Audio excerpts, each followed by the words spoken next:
Hola, muy buenas tardes. Les damos una cálida bienvenida a todos los asistentes a esta nuestra segunda reunión de este año 2022 de la Asociación Chilena para el Estudio del Dolor y Cuidados Paliativos, HCP. Para nosotros es un gusto organizar esta reunión que en esta oportunidad fue organizada en conjunto con la Asociación Chilena de Kinesiología para el Dolor Xochiquillo. Como es conocimiento de todos, la intención de CHET siempre es llegar a todos los profesionales de la salud que participan en la lucha contra el dolor. Ahora los voy a dejar con unas palabritas del doctor Carlos Aguayo, nuestro presidente, para dar comienzo a nuestra reunión. Doctor Aguayo. Buenas tardes a todos. Una cordial bienvenida a nuestros expositores y a todos los que se están uniendo a esta reunión. Como decía Coti, nuestro objetivo no es más que el de promover el conocimiento y la expertise en el manejo del dolor. Bueno, como estaba tratando de decir, el objetivo nuestro como Asociación Chilena para el Estudio del Dolor y Cuidados Paliativos es principalmente el motivar, el difundir y el ayudar en la capacitación del manejo del dolor en todos los ámbitos. Lo hemos revisado en la parte pediátrica, en la parte de adolescencia, en la parte de adultos mayores, en el embarazo, etc. Así es que en esta línea de trabajo que nos hemos puesto es que hoy vamos a enfocar el tema del dolor y la rehabilitación física de este mismo. En general, los que tratamos de hacer algo en el manejo del dolor, algunos nos manejamos mejor en la parte de farmacología, otros en la parte de intervencionismo, en distintas técnicas, pero no siempre tenemos claro de qué manera nos puede ayudar la parte de rehabilitación física, y si no tenemos claro esa cosa, nosotros difícilmente la vamos a poder indicar en forma correcta.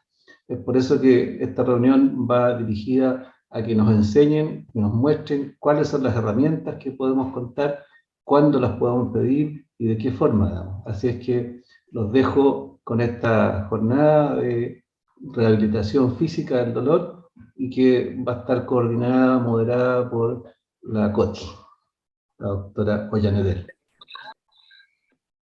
Muchas gracias, doctor. Entonces, para dar inicio a nuestra reunión, los voy a dejar con Carla Fuentes Durán. Carla es magíster en kinesiología deportiva, magíster en terapia física y rehabilitación y es presidenta actual de la Sociedad Chilena de Kinesiología y Dolor. Carla en esta oportunidad nos va a presentar sobre estrategias de modificación sintomática, reducir la brecha entre el dolor y el movimiento. Le recordamos a todos nuestros asistentes que por favor silencien sus micrófonos al ingresar a la sala y que puedan hacer sus preguntas a través del chat, las cuales van a ser respondidas por nuestros invitados al final de la jornada. Carla. Muchas gracias a la CHET por la oportunidad y la invitación de poder mostrar lo que nosotros podemos hacer desde la kinesiología, la terapia física. El título de mi presentación, Estrategias de modificación sintomática, reducir la brecha entre el dolor y el movimiento, responde a lo siguiente. Cuando a nosotros nos llega un paciente con dolor persistente, quizás nosotros podemos saber o se puede conocer qué pasa cuando una persona tiene un dolor agudo, pero una persona con dolor persistente que llega a la clínica kinésica ve, por ejemplo, ejercicios como este y cómo va a llegar y se generan muchas dudas porque es un paciente que no solamente viene con dolor, sino que viene con miedo al movimiento, con ansiedad, con depresión, con creencias, con desinformación y puede ser muy amenazante poder empezar a hacer kinesiología. Entonces, nosotros lo que primero, o nuestro planteamiento desde lo que es la terapia, nosotros nos basamos mucho desde lo que es la neuromatrix. Y entender de que cuando una persona tiene dolor, primero es una respuesta frente a una amenaza, real o potencial, y que va a estar compuesta por múltiples factores o múltiples dimensiones, las cuales nosotros tenemos que tener en consideración cuando generemos una terapia. Tenemos las áreas asociadas a lo que es la experiencia previa, la discriminación de las informaciones nociceptivas, tener muy clara la diferencia entre nocicepción y dolor, considerar las áreas emocionales, cómo se percibe el dolor, cómo va a ser el programa de acción, cuáles son los programas de regulación frente al estrés. Entonces, cuando nosotros llegamos o tenemos un paciente con dolor persistente y nos llega a nuestra consulta, vamos a tener que considerar todos estos aspectos y no solamente lo que es el área muscular. Y uno de los principales factores que tenemos es el miedo al movimiento, la kinesiofobia, que aquí este es un personaje que creamos con un colega argentino, que hablamos de que el fantasma del miedo, que es un secuaz del dolor crónico o dolor persistente, y que, como dice Meyer en su artículo, los fenómenos de evitación al movimiento en las personas con dolor lumbar persistente podrían deberse a un aumento en la actividad y conectividad entre la amígdala y la corteza insular. Recordemos que esto va a estar directamente relacionado con lo que es las emociones y con cómo se va a responder frente a este movimiento. Este aumento en la reactividad emocional va a condicionar la experiencia dolorosa y del movimiento. ¿Y qué va a generar eso? Si nosotros consideramos de que una persona va a estar constantemente relacionándose con su entorno y esta persona se encuentra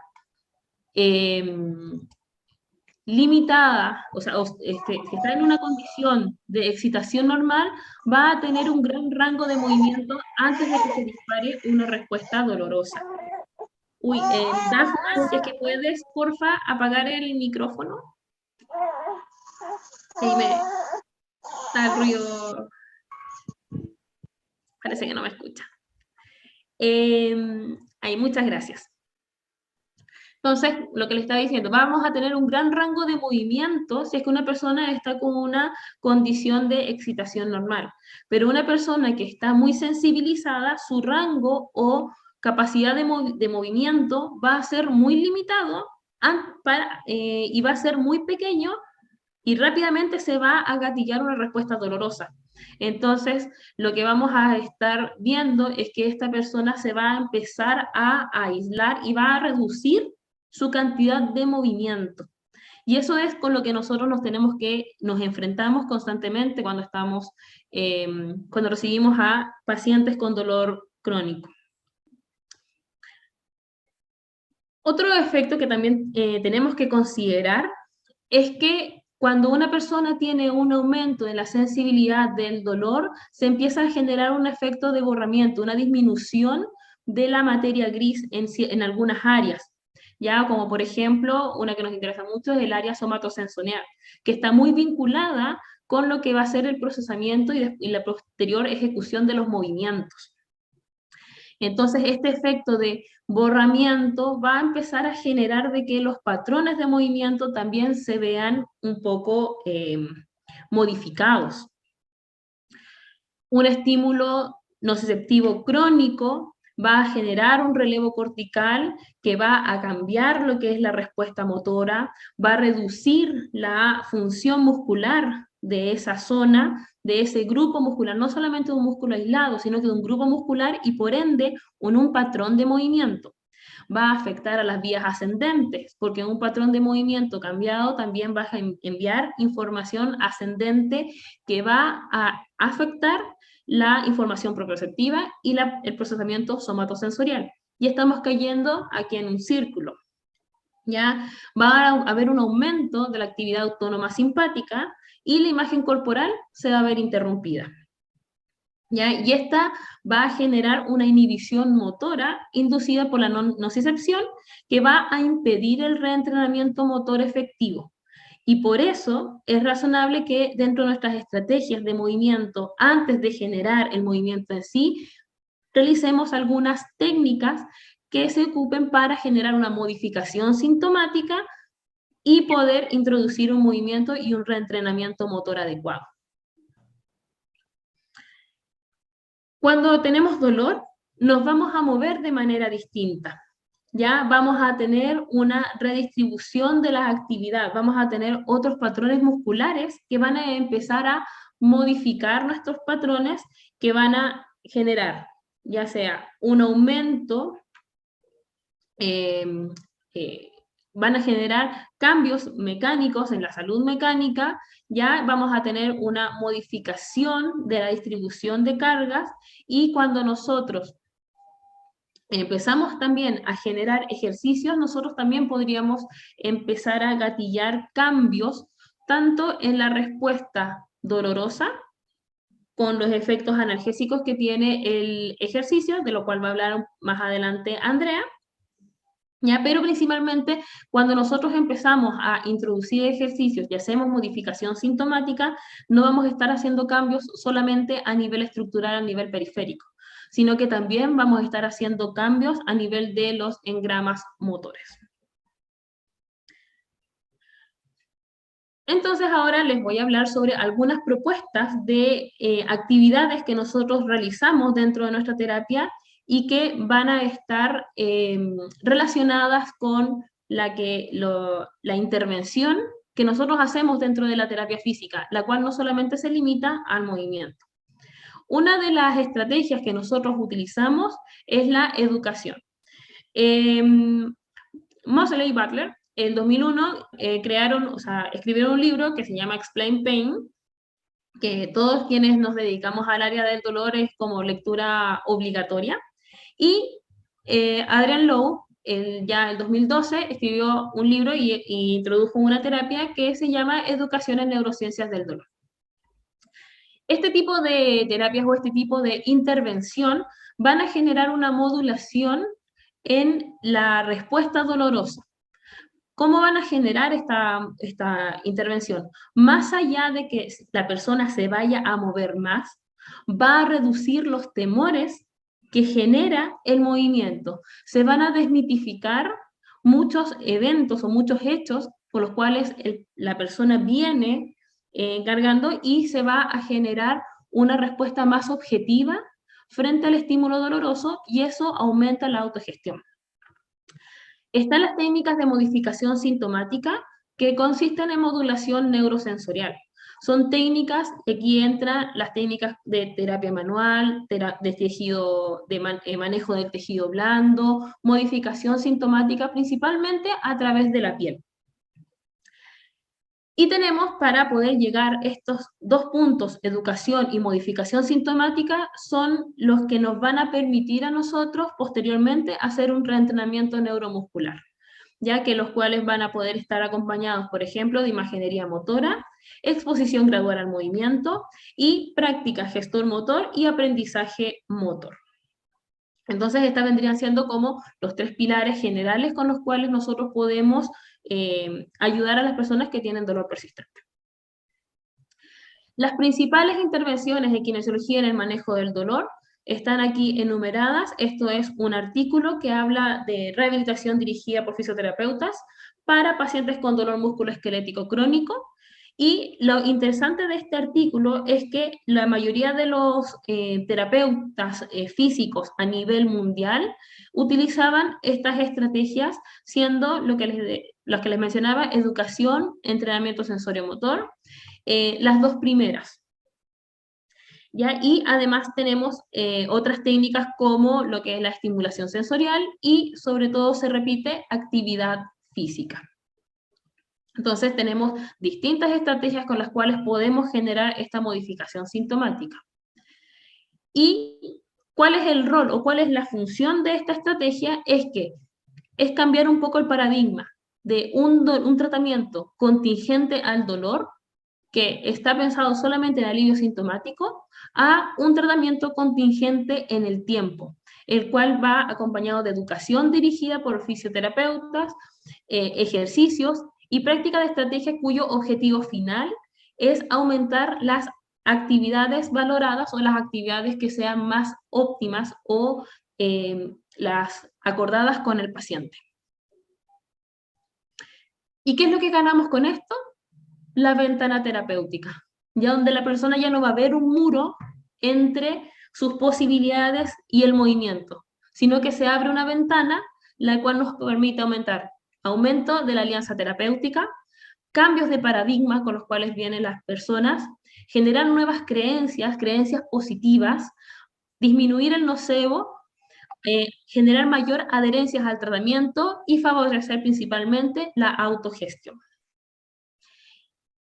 Y ya finalizando, el ejercicio para, como intervención del dolor, ya debe tener una mirada biopsicosocial, entendiendo lo que es la biología moderna del dolor, explicando al paciente con respecto a neurociencias del dolor, tranquilizar con respecto a las terapias que nosotros vamos a hacer, conversar y llegar a acuerdos, prescribir los ejercicios que sean los más adecuados para la persona, tener respuestas diseñadas para brotes y esto va a poder reducir la severidad o puede objetivarse con mayor facilidad, ¿ya? La dosis de ejercicio tiene que ser bastante adecuada y dar énfasis en el desarrollo y restauración del movimiento en confianza y calidad. Y ya finalizando, y me encantan las frases, y esta me llegó mucho hoy, que es: concédeme la serenidad para aceptar todo aquello que no puedo cambiar, fortaleza para cambiar lo que soy capaz de cambiar, y sabiduría para entender la diferencia. Muchas gracias. Muchas gracias, Carla, por tu presentación. Nos hubiera encantado que hubiera sido más extendida porque fue muy interesante, pero tenemos dos invitados también que tienen mucho que aportarnos en esta reunión. Entonces, ahora voy a dejar con ustedes a Andrea Martínez Tapia. Andrea es doctora en investigación en dolor, es magíster en salud pública, magíster en tratamiento y estudio del dolor, y es tesorera de Xochitl. Y ella nos va a hablar sobre el ejercicio físico-terapéutico en el manejo del dolor y lo va a conversar desde el escalón como un escalón fundamental dentro de la terapia. Así que, Andrea, te dejamos el escenario para que nos puedas ilustrar. Gracias. Hola, buenas. Bueno, les voy a comentar qué es lo que hace el ejercicio físico a nivel fisiológico y cuáles son los ejercicios más recomendados para lograr un buen tratamiento en el dolor. Últimamente ha cambiado la visión del ejercicio como una alianza, una vez que ya se ha logrado con el paciente entender que el ejercicio físico es un aporte, que se ha pasado de la kinesiofobia. Y Carla, ¿me puedes pasar la siguiente, por favor? La verdad que yo quiero mostrarles cuáles son los beneficios de esta actividad y del manejo del dolor crónico. La siguiente, por favor. Bueno, los estudios han demostrado que la inactividad física produce desmineralización, produce inflamación, produce desbalance insulínico, produce muchos cambios a nivel cardiovascular, y la actividad física en sí, en el músculo, entendido como un sistema muscular, viene a producir lo contrario: aumento de la mineralización, aumento de las células inmunes, disminución de todo lo que son los tejidos adiposos por termanogénesis, mejoría del sistema cardiovascular y aumento a nivel de las neuronas, mayor sobrevida y además producción de BNF. Y además todo lo que son cambios metabólicos. Por tanto, la actividad versus la inactividad, es decir, el estimular al músculo, que ya de hace un tiempo se ha ido considerando ya como un sistema endocrino en sí, y en realidad por eso es el gran aporte que tiene la actividad física, el mejorar la fuerza muscular, mejorar las unidades musculares. Siguiente, por favor. Se considera ya en los últimos estudios, este es un estudio del 2022 de Abdominal Radiology, en el cual ya nos comenta y nos habla de que el músculo es más que un órgano de movilidad, sino que además es un órgano endocrino y cuyas funciones son a través de las mioquinas. Estas mioquinas, a través de las interleuquinas C y el factor neurotrófico del cerebro, que eso es uno de los más relevantes, que van a ayudar no solo al metabolismo hepático de la glucosa, la lipólisis, sino que además a nivel de cambios neuronales. Por tanto, la actividad física en sí tiene un efecto más allá de cambiar el engrama, que es muy importante, a través de cambios relacionados a través de las sustancias endocrinas que está produciendo ese músculo. Y mientras más unidades motoras tiene ese músculo, es decir, a medida que más se va aumentando la masa muscular, más aún se van logrando estos efectos. Siguiente, por favor. Ya a través de los estudios de Pedersen se sabe, eso ya en los últimos años, que el músculo produce ciertas sustancias a través de estas mioquinas y a medida que mayor sea nuestra actividad voluntaria y mayor sea la actividad física, mayor va a ser la cantidad de todas estas cosas que está produciendo este músculo como sistema endocrino. Y por tanto es una nueva posibilidad a través de aplicaciones terapéuticas, a través de la fisiología del músculo, porque este músculo está produciendo esta gran cantidad de proliferación celular y además, como kinesiólogos que conocemos el movimiento, estamos mejorando todo lo que es los engramas motores añadido a esta actividad física. Siguiente, por favor.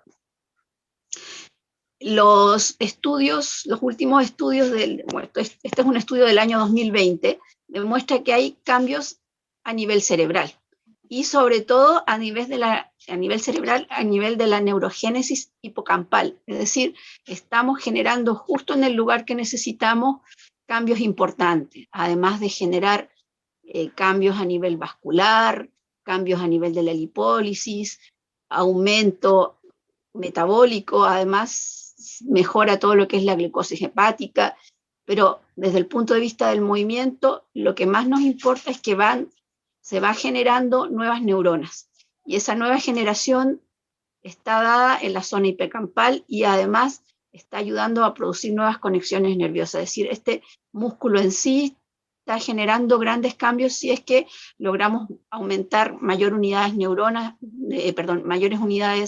del músculo, y eso significa al final mayor efectividad en el tratamiento kinésico que se está haciendo. Siguiente, por favor.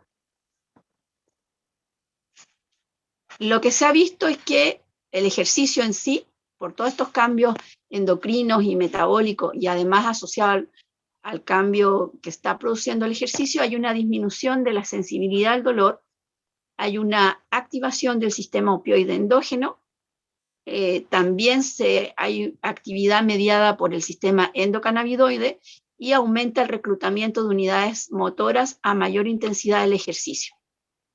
Se ha visto que el ejercicio que mayor efecto tiene es el ejercicio aeróbico y el ejercicio contra resistencia alrededor del 75%. Ya sobre los 10 minutos a un volumen máximo de oxígeno del 75%, ya se está produciendo un cambio, es decir, con que al paciente se le indique, aunque no pueda hacer una hora, 2 horas, pero ya que pueda hacer 10 minutos, 15 minutos de ejercicio, se están produciendo cambios en su sistema que van a ir a mejorar todo lo que es el nivel del dolor que está teniendo este paciente. Siguiente, por favor.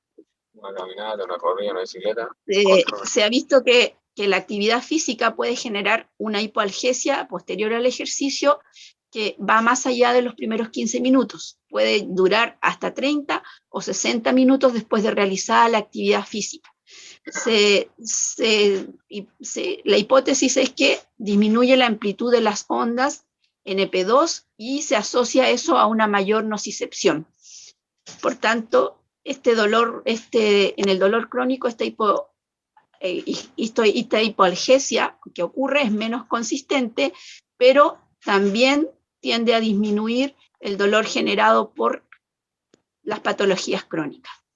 Esto se ha demostrado en experiencias experimentales y manifestaciones clínicas. En los últimos 5 años se ha estado demostrando todos estos efectos de forma más sostenida a nivel de patologías como fibromialgia, como artrosis y en distintas patologías crónicas. Y en todas las que se ha hecho se ha visto resultados similares. Incluso 15 minutos de ejercicio pueden producir una analgesia de 60 minutos, pero además se están generando cambios a nivel del hipocampo que pueden hacer sostenidos estos cambios en el tiempo, siempre y cuando sean bien dosificados y el paciente se le haya explicado y se le haya hecho consciente para que podamos trabajar estos ejercicios, porque como bien decía Carla, primero hay que tratar de evitar todo lo que es la kinesofobia, convencer al paciente de que el ejercicio en sí le va a hacer efecto, y una vez que eso se logra, el ejercicio es un instrumento que permite que el dolor crónico baje de forma considerable. Siguiente, por favor. Hay un estudio que se hizo con los distintos tipos de ejercicio, de baja intensidad, de media intensidad y de alta intensidad. El que mayor efecto tiene es el de alta intensidad, ¿ya? Pero igual, ya con ejercicios aeróbicos se logran cambios. Se ha visto que el ejercicio aeróbico de intensidad moderada y alta, de 20 o 30 minutos de duración, ya tiene efectos sobre el dolor crónico. Los ejercicios isométricos, entre 90 y 60, a un 30 y un 60% de contracción voluntaria máxima, también tienen efectos. Ejercicios isométricos de 5 minutos en miembros no afectados también generan hipoalgesia desde músculos que no generan dolor, es decir, que se puede trabajar músculos distintos al que está doliendo y ya estamos generando algún tipo de analgesia. Ejercicios en zonas corporales que no transmitan dolor también tienen efecto, y la exposición progresiva a la actividad física sin generar dolor también es beneficioso. Es decir, lo que comentaba Carla, de que progresivamente uno va llevando al paciente a la actividad física. No podemos partir inmediatamente con ejercicios fuertes o con ejercicios de alta intensidad, que son los más efectivos, pero ya logrando que haga ejercicio aeróbico de baja resistencia, ya estamos logrando algún tipo de cambio. El ejercicio también debe ser siempre planeado para evitar generar dolor, porque si el ejercicio en sí va a generar dolor, podemos generar en el paciente miedo y resistencia. Por tanto, es ahí la dificultad de lograr inmediatamente ejercicio físico intenso, pero se puede empezar gradualmente, planificarlo para ir logrando cambios. La actividad física de forma regular, de 2 a 3 veces a la semana, ya mejora la percepción del dolor y aumenta el umbral del dolor, según este estudio. Siguiente, por favor. Mi presentación es muy corta, pero traté de explicarle todo lo que yo he visto en relación al ejercicio. El ejercicio siempre va a ser bueno, aunque se haga ejercicio aeróbico de baja resistencia, debe ser progresivo, no se debe empezar nunca con lo máximo. La idea es llegar a mayores resistencias, ya que va a haber una mayor cantidad de músculos involucrados, y eso al final genera mayor o mejor analgesia. Por tanto, sería lo mejor. Pero si partimos inmediatamente con ejercicios de alta intensidad, vamos a provocar resistencia en el paciente, especialmente pacientes con dolor crónico. Por tanto, lo más indicado es un especialista, terapeuta, en tratamiento del dolor, porque tiene que la actividad física ir de la mano de otros instrumentos que pueden ir ayudando. Así que eso sería. Espero que les haya gustado. Gracias. Muchas gracias, Andrea, por tu presentación. Sin duda, yo creo que hay varias preguntas que después te vamos a hacer en la hora de la discusión. Ahora les voy a presentar a nuestro tercer invitado. Él es Nelson Adrián Serrano. Nelson es doctor en terapia física musculoesquelética, es magíster en ciencias de salud y deporte, con mención en kinesiología deportiva, magíster en docencia universitaria, expresidente de Xochitl y docente investigador en el área musculoesquelético de la Universidad Finisterre. Nelson nos va a hablar sobre el rol del kinesiólogo en el dolor musculoesquelético más allá del ejercicio. Les recuerdo a todos que nos pueden dejar las preguntas para nuestros expositores, que las vamos a responder al final de sus presentaciones. Nelson. Bien, ¿se escucha correctamente? Se escucha súper bien. Ya. Bien, bueno, lo que yo le voy a compartir ahora es un poco para redondear la idea de lo que hablaron Carla y Andrea. Sin duda, por lejos, la mejor herramienta que tenemos como kinesiólogos va a ser siempre el ejercicio terapéutico, independiente de la condición. Así que yo quiero agregar algo más a lo que se puede hacer del punto de vista del rol del kinesiólogo especialista en el área del dolor. Entonces, para comenzar, vale la pena consultarnos siempre nosotros mismos, bueno, qué es lo que estamos haciendo.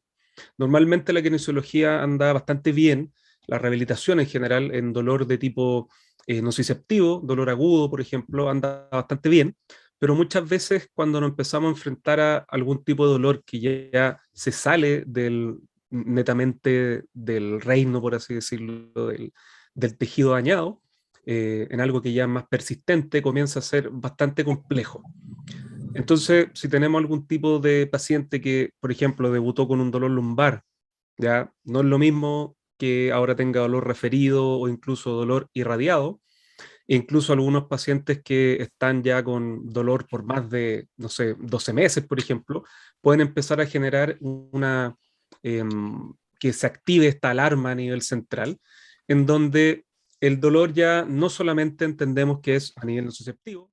Bueno, entonces el dolor persistente tiende a ser en cuanto a el contexto, experiencias, creencias, y todo esto sumado a la condición que rodea al paciente. Por lo tanto, ya no estamos tratando un tejido per se, o no estamos tratando algún tipo de daño que pudo haber habido en algún momento. Entonces, el contexto va a ser muy importante, porque nuestro sistema nervioso, como lo planteó hace varios años atrás Louis Gifford, nuestro sistema nervioso va a tomar toda esta información y la va a procesar, la va a escrutinizar, quiere decir que le va a dar algunos niveles de importancia, y una de las respuestas posibles va a ser el dolor.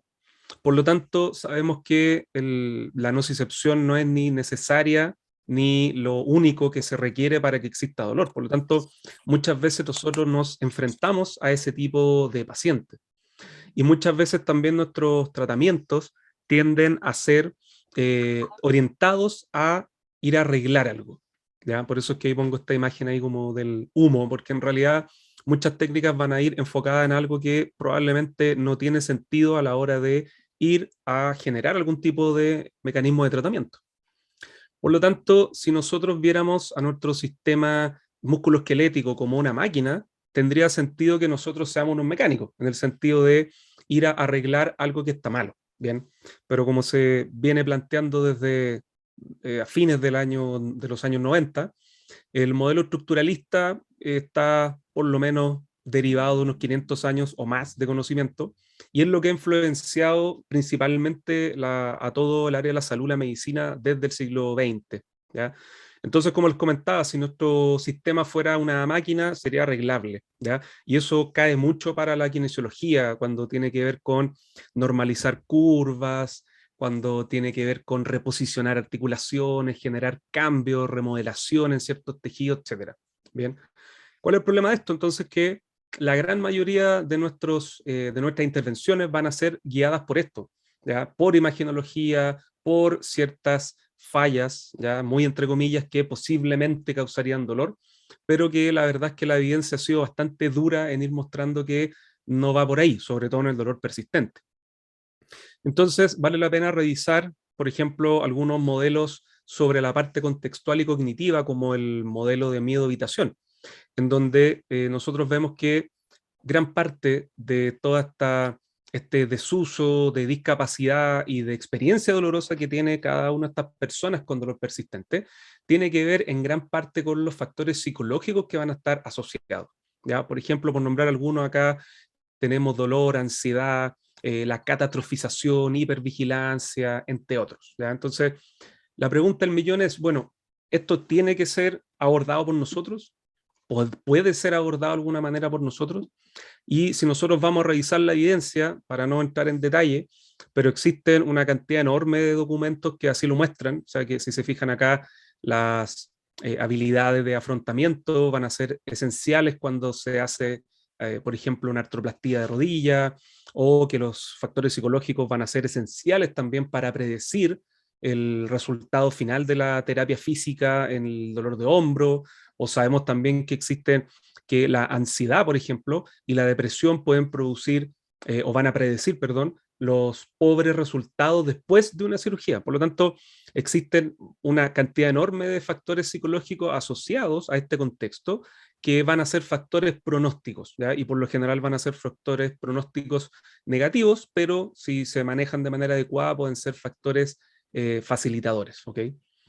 Por eso es que, como planteó hace algunos años atrás en este documento Peter O'Sullivan, que es necesario cambiar el manejo no solamente del dolor lumbar, sino que también lo podemos ver esto a nivel de hombro, codo, cadera, o sea, prácticamente cualquier parte de nuestro cuerpo.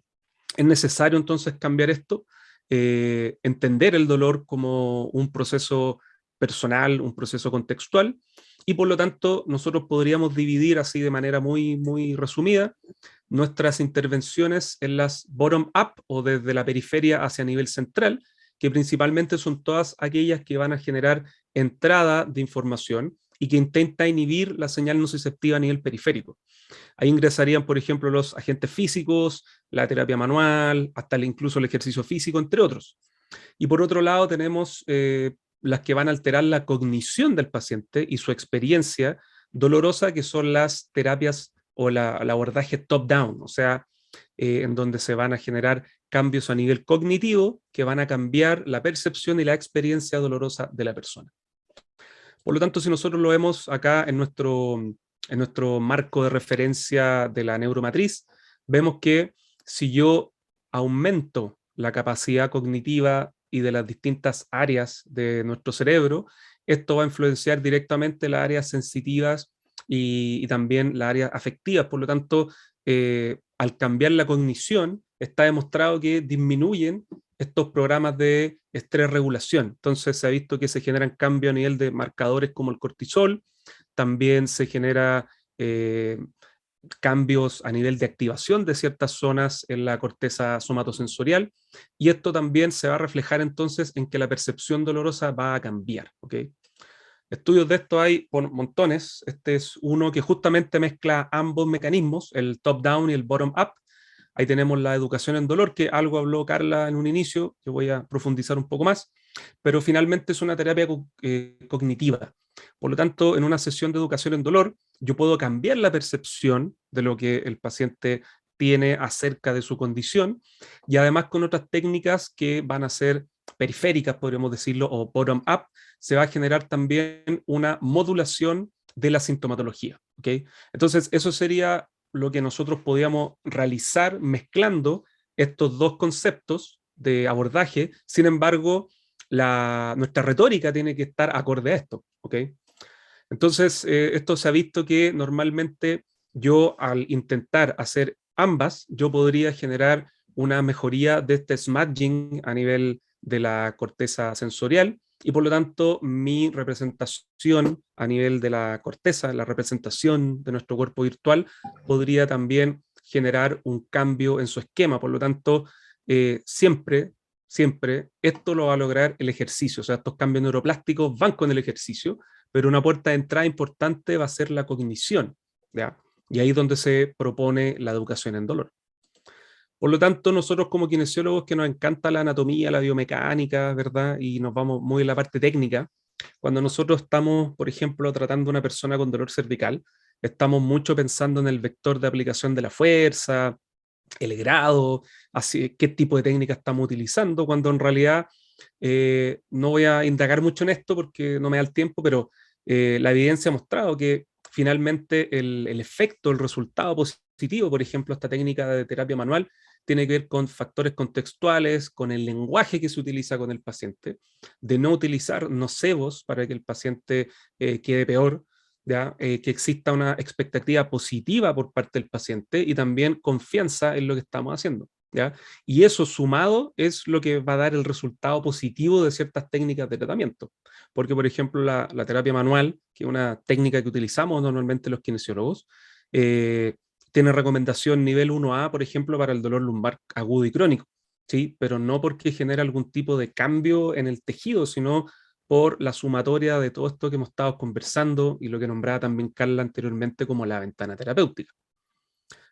Si nosotros vemos algunos estudios de los últimos años, esta es una muy buena recomendación de la mejor práctica recomendada para el dolor musculoesquelético, basado en evidencia de alto nivel, en donde se muestran 11 estrategias, ¿ya? Y ustedes pueden ver entonces que la séptima, que es la que yo voy a conversar ahora un poco más, tiene que ver con la educación al paciente, ¿ya? Sería una de las 11 recomendaciones más utilizadas y con mayor también nivel de evidencia para abordar el dolor, ¿ok? ¿De dónde surge esto de las terapias cognitivas desde el punto de vista de la kinesiología? Lorimer Moseley, por ahí el año 2005, lo que hizo fue generar una sesión de educación con una paciente que ustedes pueden ver acá, su resonancia magnética funcional, al momento de previo a esta sesión. Y ella era una bailarina y con dolor lumbar crónico, como ustedes pueden ver acá.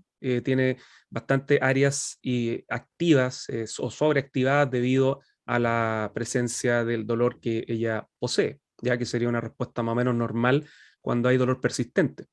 Después de la sesión de educación, donde se le explicaron distintos términos desde la neurofisiología hasta la condición que esta persona tiene, entre otras, y se abordaron también factores cognitivos como el miedo, por ejemplo, o la kinesiofobia, se tomó otra resonancia magnética funcional en el momento y ustedes pueden ver el cambio impresionante que hay de las distintas zonas que van a estar más activas en la resonancia magnética funcional. ¿Okay? Por lo tanto, de aquí nace lo que es la educación en dolor. Y por lo tanto, la persona entendiendo qué es lo que le está pasando, cuáles son los procesos del dolor, por ejemplo, en el dolor persistente, que no tiene que ver con que tenga algo roto, algo malo y que tiene que ser arreglado, esto genera de inmediato un cambio en la percepción y por lo tanto en la sintomatología y también en cómo la persona se relaciona con su dolor o con su experiencia subjetiva. Por lo tanto, la educación hasta el día de hoy es una herramienta bastante interesante, obviamente no es para todas las personas, ¿ya? Tiene también limitaciones como todos los tratamientos, pero es de las que son más recomendadas por lo menos para una gran cantidad de condiciones de dolor musculoesquelético. Lo interesante es que se entrega principalmente 1 a 1 y lo hace el kinesiólogo especializado. Y para que sea efectivo, lógicamente, tiene que ser combinado con ejercicio. O sea, se ha visto que la educación sola tiene cierto efecto, pero cuando se mezcla con ejercicio es superior en cuanto a disminuir el dolor y la discapacidad. ¿Okay? Hasta el momento está bastante bien estudiado cuánto es la dosificación, o sea, cuántas veces deberíamos realizar esto, cada cuánto tiempo se tiene que hacer este abordaje cognitivo, entre otros. Yo estoy hablando ahora de la educación, sin embargo existen otros abordajes también bastante bien estudiados y validados, como el Explain Pain, ya que es muy similar, y también el que se llama la terapia cognitivo-funcional, ya que son distintas escuelas de pensamiento pero que apuntan también a los cambios cognitivos.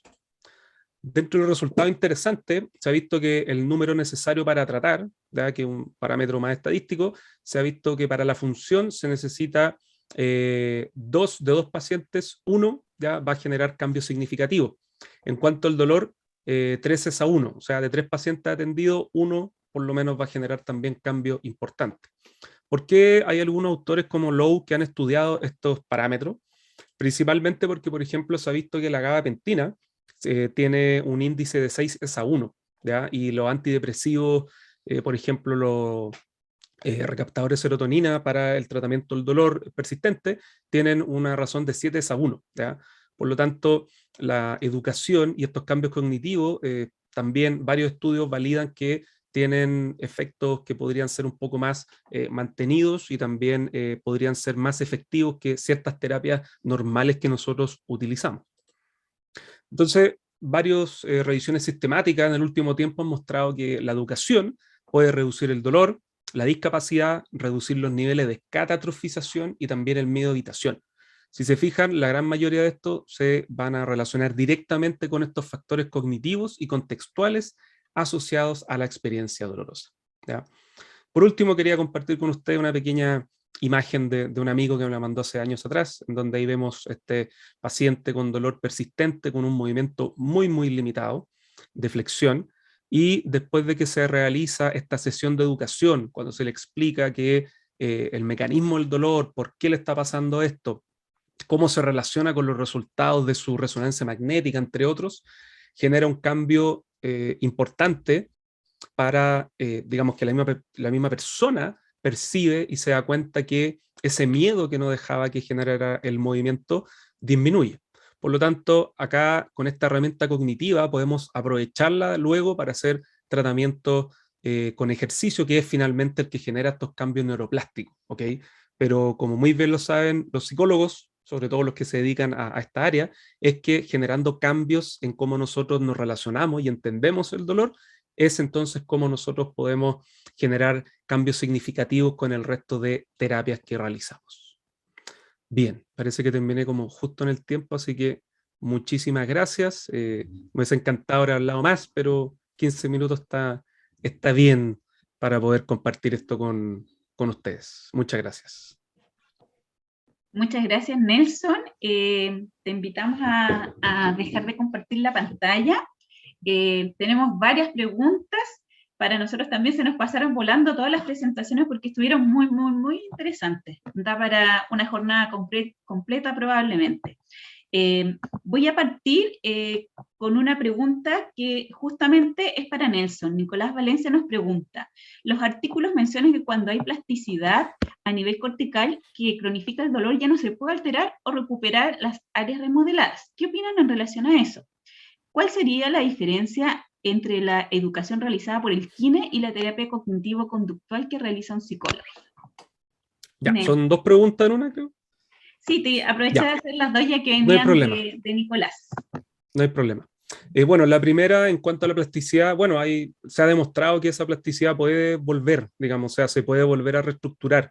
No con la educación, obviamente, pero sí a través del ejercicio, ¿ya? Y además lo interesante es que el sistema es muy bueno para adaptarse, entonces quizás que se generaron algunos cambios estructurales, plásticos, también se pueden generar otros adaptativos que sean positivos para la condición del paciente, ¿ya? Y sobre la diferencia de educación realizada por el psicólogo y el kinesiólogo, sí, pues, o sea, hay varias diferencias. O sea, nosotros, para empezar, no somos psicólogos, ya no estamos haciendo una sesión de psicoterapia, sino que estamos utilizando un abordaje para poder abordar la cognición que tiene el paciente frente a la condición que está viviendo. Entonces, la terapia cognitivo-conductual tiene que ver ya con una técnica propia que realizan los psicólogos, ¿ya? Y nosotros tomamos prestada algunas cosas que podemos utilizar dentro de nuestra terapia kinesiológica, porque cuando hablamos de educación como tal, utilizamos herramientas educativas, o sea, literalmente educamos a la persona sobre su condición, le mostramos imágenes, metáforas, uso de ese tipo, ¿ya? Y eso no es exclusivo de ninguna profesión. Y por otro lado, cuando se realizan, por ejemplo, este abordaje cognitivo-funcional, lo que se hace es la educación sumado al movimiento, por lo tanto tiene que ver dentro del reino de la terapia física, ¿ok? Creo que la Alejandra ahí quería aportar algo, amiga. Alejandra. Alejandra, ¿nos quería aportar algo? Sí.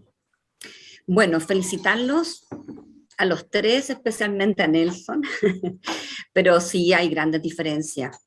O sea, la educación es una intervención, ¿no es cierto?, que como dijo Nelson, no es privativa de los kines. La psicoeducación, ¿no es cierto?, es una intervención muy antigua en psicología. Y la terapia cognitivo-conductual es una terapia, ¿no?, que tiene que ser ejercida exclusivamente por psicólogos y que tiene fuerte evidencia en el manejo del dolor físico persistente y que dentro de la terapia está la psicoeducación. Yo creo que es fundamental que no nos quedemos con una visión facilista del cambio cognitivo. Los procesos cognitivos son procesos complejos, las creencias se co-construyen históricamente y claramente la educación es una herramienta muy importante, pero no en todos los casos resulta porque es una herramienta que debe ser utilizada con otras herramientas, como por ejemplo la reestructuración cognitiva es una técnica cognitivo-conductual que tiene fuerte evidencia en el cambio en las creencias. No nos quedemos con esa idea, ¿no? Con esa concepción. Y yo diría que, como tú mencionas, Nelson, los modos operativos para cambiar las creencias y los procesos cognitivos de los pacientes fundamentalmente tienen que hacerse desde lo kinésico y lo psicológico de manera conjunta, desde ambos modos operativos. El efecto, ¿no es cierto?, y el trabajo del psicólogo sobre los procesos cognitivos es fundamental, que se ve absolutamente facilitado con la educación y con el ejercicio indiscutiblemente. Entonces yo creo que el llamado son dos cosas, el trabajo sincrónico, simultáneo, tanto desde lo médico, lo kinésico, lo psicológico. Dos, no pensar, ¿no es cierto?, porque hay creencias y cogniciones extremadamente rígidas en pacientes que requieren mucho tiempo de trabajo terapéutico para cambiarlas, ¿no? Y que a veces la educación solamente no es suficiente. En algunos otros, evidentemente que sí lo es. Así que eso solamente. Muchas gracias, Alejandra. Tenemos varias preguntas, vamos a tratar de responderlas todas. Aquí hay algunas preguntas que son para Andrea. Dice aquí, ¿cómo saber cuál es el límite de la tolerancia al dolor que tiene que tener un paciente para que la intensidad del ejercicio que aplicamos sea la efectiva? Hay otra pregunta que dice también, ¿se puede combinar kinesiología, pilates o yoga o es muy excesivo en un paciente con dolor? Hola, voy a partir por la última y después contesto la otra porque me perdí con la anterior. Primero, el ejercicio físico para el paciente con dolor tiene que ser progresivo, eso es lo primero. Entonces, normalmente, la yoga y el pilates y hacerlo de una no es la indicación porque le va a generar dolor y va a empezar con miedo al ejercicio. La idea es partir con ejercicio aeróbico, 10-15 minutos, para evitar el miedo, y ya los 10-15 minutos de ejercicio aeróbico de moderada intensidad, de leve a moderada, genera cambios a nivel cognitivo y a nivel de sensibilidad. Entonces ya, entre comillas, lo captamos y progresivamente, a medida que va disminuyendo el dolor, es ir aumentando la carga de actividad física, aumentar el ejercicio para ir generando mayor adherencia de las unidades motoras, y una vez que eso ocurre, uno puede empezar a generar ejercicios de mayor resistencia, es decir, no sé si yoga, yo no se las recomiendo a la mayoría de mis pacientes porque muchos tienen patologías estructurales a las cuales no está muy indicada lesiones crónicas de columna, pero sí tal vez el pilate, una vez que ya han generado una confianza con el ejercicio y el dolor ha disminuido de forma significativa. La otra pregunta era en relación a la tolerancia, ¿me la podrías repetir? Acá. Que yo no me... ¿Cómo saber cuál es el límite de tolerancia al dolor que debe tener un paciente para que la intensidad del ejercicio sea efectiva? Ya, cuando uno tiene temor de que la tolerancia al ejercicio no sea la adecuada, hay que empezar con objetivos conjuntos. Ver, primero, que no tenga fobia al ejercicio, que suele pasar, y segundo, ver con él, practicar con él y ver qué ejercicios él tolera. Por ejemplo, a mí me ha pasado pacientes que no quieren mover su estructura que les duele, que no quieren mover el pie, por ejemplo.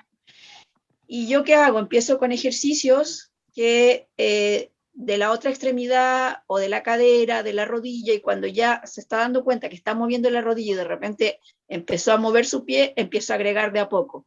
Aquí la única clave acá más importante es ser progresivo, empezar con ejercicios de menor intensidad e ir subiendo a medida que va disminuyendo el ejercicio, va disminuyendo el dolor, porque a medida que logramos mayor adherencia al ejercicio, va aumentando la tolerancia. Siempre imaginarse que tiene menos tolerancia de la que tiene y empezar siempre de lo más suave, y una vez que se logra eso, ir aumentando la resistencia, nunca partir con ejercicios de alta intensidad, de resistencia, o ejercicio hipopresivo, o cualquier tipo de ejercicio que pueda generar dolor. Siempre el ejercicio más suave de lo que nosotros creemos que puede resistir, aunque haga 10 minutos, ya eso va a ir generando cambios. Eso por lo menos dicen los estudios.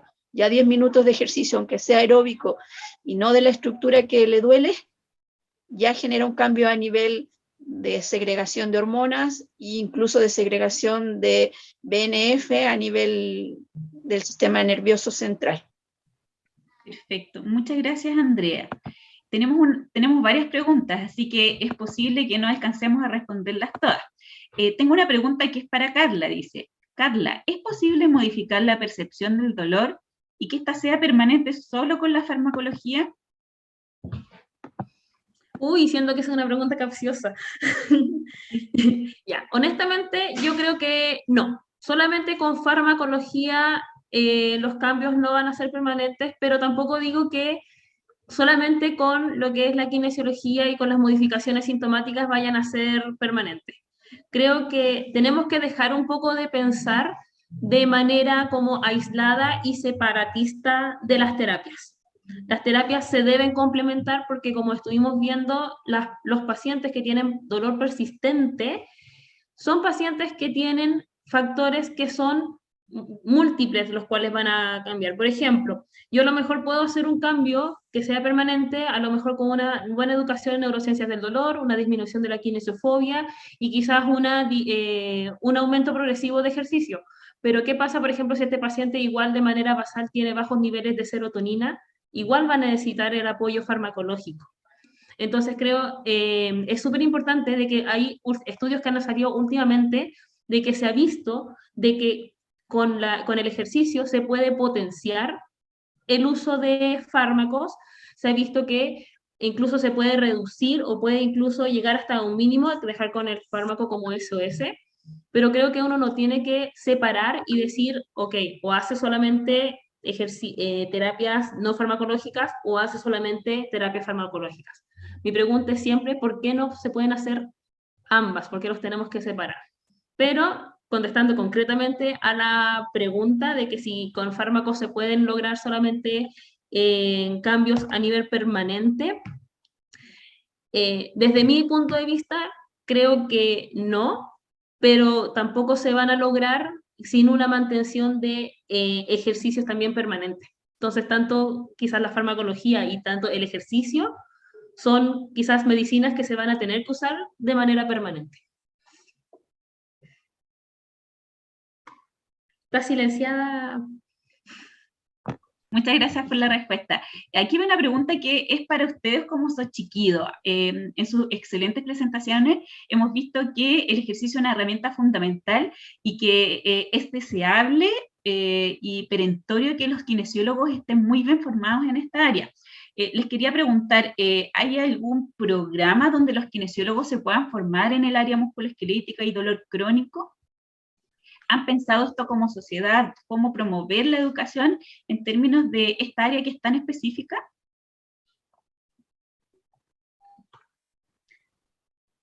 Sí, déjame, si entendí bien la pregunta, es si es que hay alguna forma de poder como formarse en esta área.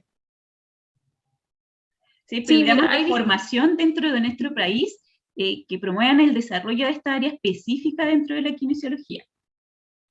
Sí, mira, tenemos la suerte de que hay varios colegas que han salido a formarse afuera y que han traído muchas de esas como herramientas acá, además de traer a expositores internacionales. Acá, por ejemplo, bueno, tenemos aquí a mismo Nelson, que hizo su doctorado en Estados Unidos referente a este tema. Tenemos a Andrea, pero que ellos salieron a formarse, pero por ejemplo tenemos también a Gustavo Torres, que también fue uno de los fundadores de la sociedad, el cual incluso ahora tiene un programa en la Católica. Asimismo, ha salido una serie como de cursos más pequeños que están apuntando y que se están de a poco aunando los criterios. De hecho, aquí mismo también vi que estaba Leo Rodríguez, que él también, se fue a España y desde allá ha dictado cursos hacia acá. Entonces creo que de a poco se ha ido formando y se ha ido como abriendo esta área. Yo creo que lo que nos está faltando quizás es mayor visibilidad para no solamente los colegas que son kinesiólogos, sino que para los otros profesionales de la salud y para los pacientes, para la comunidad en general. Sin embargo, creo que de a poco nos hemos ido abriendo paso. No sé si Nelson o Andrea quieren agregar algo más. Y bueno, que nosotros como sociedad estamos tratando de hacer jornadas y actividades para ir apoyando la formación de los kinesiólogos. Hace poco hicimos una jornada, nuestra primera jornada para colegas y socios. Muchas gracias. Sin duda, la labor de la sociedad va a jugar un rol importante en la formación de los futuros colegas. Hay una pregunta que es para Nelson. Dice, ¿qué piensa de las distintas etapas de motivación que existen y que eso pueda determinar un mal resultado al utilizar en educación en dolor? Sí, que es súper relevante, o sea, la motivación acá va a ser esencial, por eso yo comentaba que la educación en dolor no sirve para todos los pacientes, o sea, el paciente que quiere ser educado y que tiene alteraciones o tiene algún tipo de cognición errada respecto a su condición, es una persona que es susceptible de recibir bien la educación, ¿ya? Como cualquier tratamiento no podemos llegar y meterlo a la fuerza, o sea, hay algunos tipos de, digamos, de estudios que así lo han mostrado, en que hay algunas características de ciertos pacientes que uno puede decir, ok, en esta persona posiblemente puedes andar bien, así que si no hay motivación, muy posiblemente la persona no va a generar absolutamente ningún cambio, sobre todo los que tienen características donde predomina el locus externo, en donde dejan en nuestras manos que nosotros le arreglemos el problema. O sea, ese tipo de personas muchas veces es súper difícil porque no le interesa que lo eduquen o que le hagan algún tipo de terapia más cognitiva, sino que les hagan algo. Entonces, por eso es que hay criterios también para verificar qué tipo de paciente va a poder responder bien a este tipo de terapias. Perfecto, muchas gracias, Nelson. Aquí va una pregunta que probablemente es para todos. A propósito de la orientación técnica que se desarrolló para el manejo del dolor crónico y a propósito de lo importante y del ejercicio como piedra angular en esta patología que es el dolor crónico, ¿cómo han visto ustedes proyectado estas medidas a nivel de atención primaria, que es donde está la mayoría de los pacientes que sufren de esta enfermedad? Y también en el contexto de este proyecto que se está llevando y que está tomando cada vez más fuerza, que es el manejo del dolor y fibromialgia. Le doy la palabra primero a Carla como presidenta y después les pido a todos que opinen.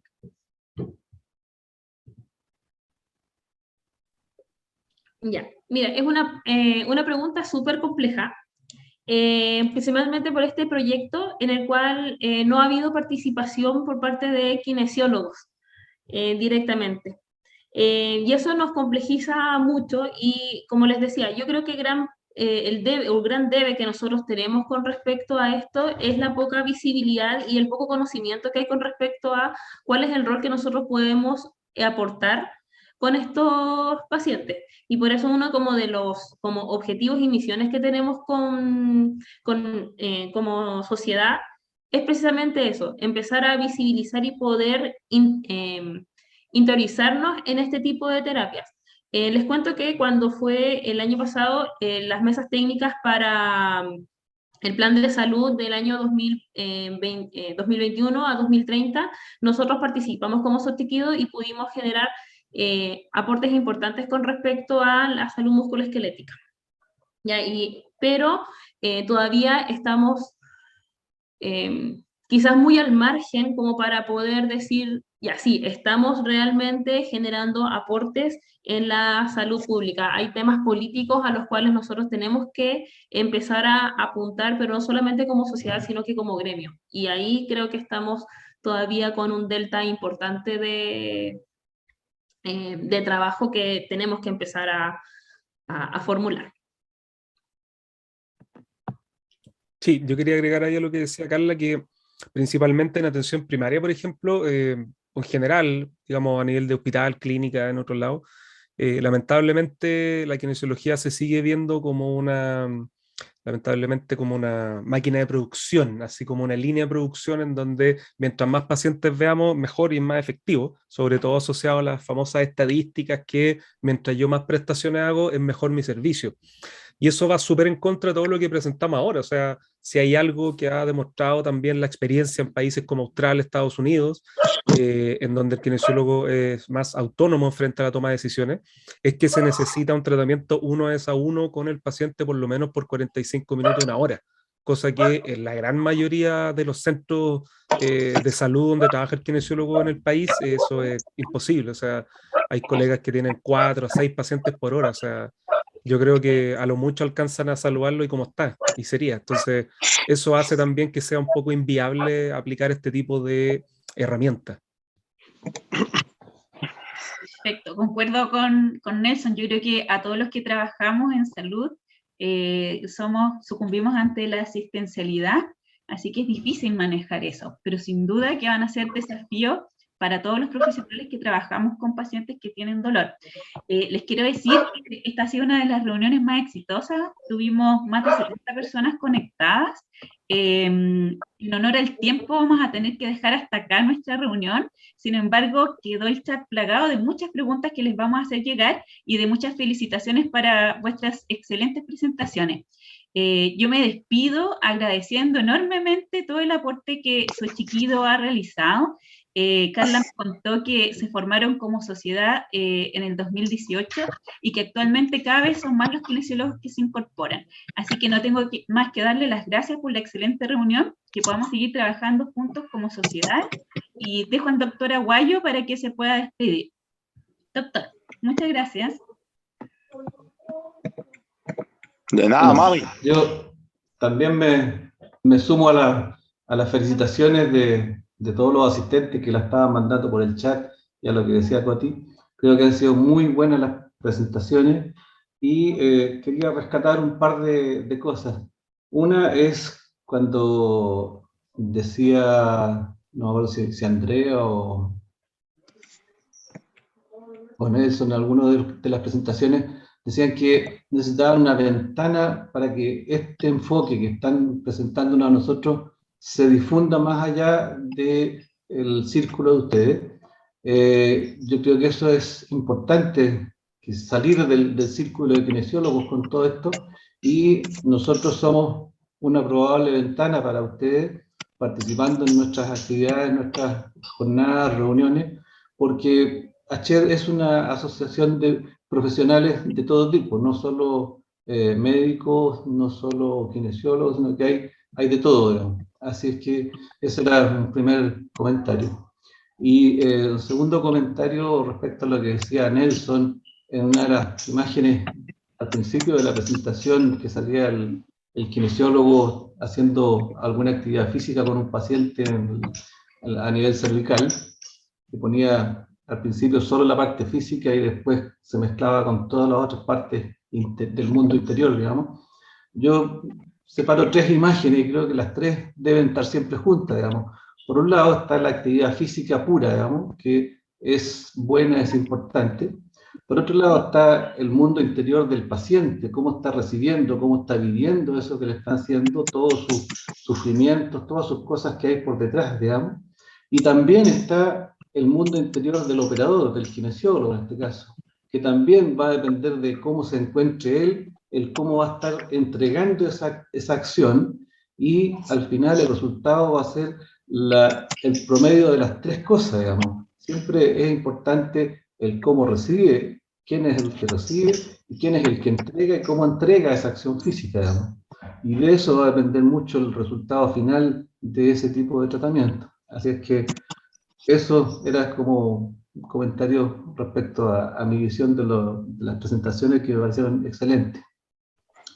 No me queda más que despedir, terminando la reunión, agradeciéndole a los expositores, agradeciéndole a los asistentes que nos acompañaron, que como decía Coti, ha sido una muy buena asistencia, y dejarlos invitados, como les decía al principio, hacemos reuniones de este tipo los últimos martes de cada mes, y en junio ya tenemos preparada una reunión que es de psicología médica en el dolor crónico no oncológico. Va a contar con 3 presentaciones de psicólogos clínicos de vasta experiencia en el tema. Ahí están viendo ustedes el afiche. y esta reunión entonces va a ser el día martes 22 de junio a las 19 horas. Están todos cordialmente invitados. Y al mismo tiempo les adelanto, les anticipo a los que nos vayan siguiendo que para fines de julio estamos preparando nuestra jornada de cuidados paliativos en regiones. En principio estaría siendo a fines de julio en Puerto Varas, va a ser una jornada de cuidados paliativos en la que vamos a invitar principalmente a gente de las regiones que hagan sus presentaciones. Va a ser en conjunto con la Sociedad Médica de Cuidados Paliativos, y lo particular que va a ser es que se le va a dar una connotación de homenaje a un colega que no todos ustedes probablemente conocieron, que es el doctor Ronnie Muñoz, que falleció durante el periodo de pandemia por un cáncer. Vivió todo lo que era el tema de los cuidados paliativos en persona, digamos. Entonces, en homenaje a él, se le va a llamar las jornadas de cuidados paliativos Dr. Ronnie Muñoz. Así es que eso va a ser a fines de julio, como para que lo vayan teniendo en cuenta. Gracias por la presencia, gracias por las exposiciones y nos estamos viendo. Buenas noches.